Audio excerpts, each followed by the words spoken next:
As a primary school teacher, I see the influence that the work that David Attenborough, Stephen Hawking and yourself, Neil, have had on the young minds in my classroom.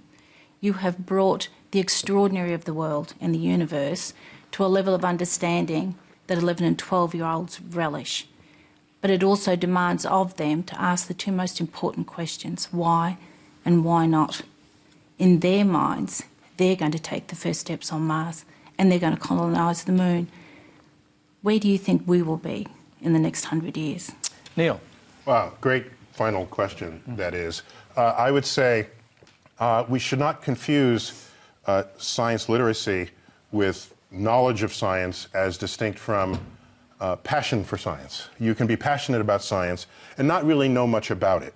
You can dream about what kinds of things science and technology can bring to your civilization without even being the professional scientist or the technologist. So when I look at elementary school children and I see them excited about programming that is actually fundamentally conceived for adults, but children can consume that product.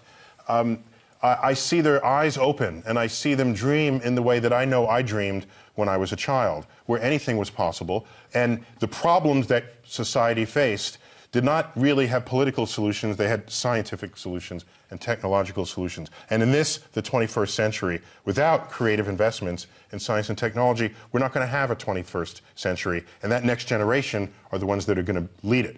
But keep in mind that they cannot lead it with a scientifically illiterate adulthood that is in charge of either providing or removing opportunity that they would enjoy.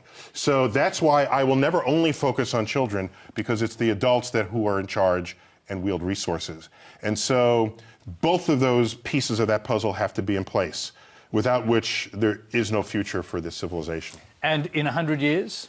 Are you optimistic? Yeah. I mean, you talk about tapping into cyclones. Engineering cyclones. I mean, someone's going to have to build that thing. Yeah, somebody's got to build it. Somebody's going to be the first to walk on Mars. By the way, the idea, you can say, well, how does that put food on your plate? If you go to Mars, you're breaching frontiers of astrophysics, of geophysics, of biology, the sustaining of human life. You're going to be looking for life while you're there. And those are goals. Those are forces that operate on the ambitions of a nation.